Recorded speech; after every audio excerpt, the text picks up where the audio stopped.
Since your appointment as acting Attorney General, have you been briefed on criminal or counterintelligence matters within the special counsel's purview? I cannot talk about ongoing investigations. You can say whether you've been briefed or not. Were you briefed on those matters at any point while you were serving as Chief of Staff to Attorney General Sessions? I had no involvement in the special counsel. So the answer is no. How many times were you briefed about the special counsel's work?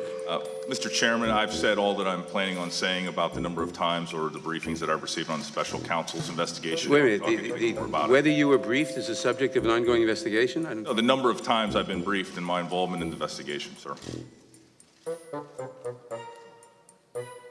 That at least one briefing occurred in December before your decision not to recuse yourself on December 19th and Christmas Day. Is that correct?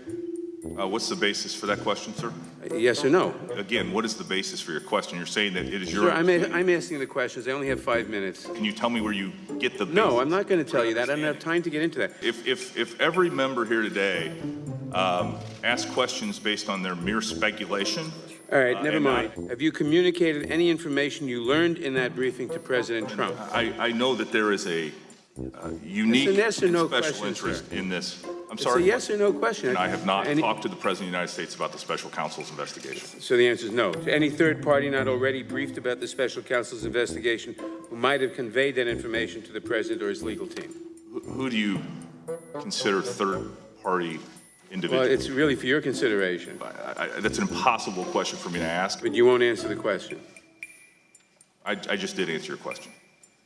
I don't think you did, but let me just say this. Your iteration of the department's longstanding policy appears designed to delay answering these questions as long as possible.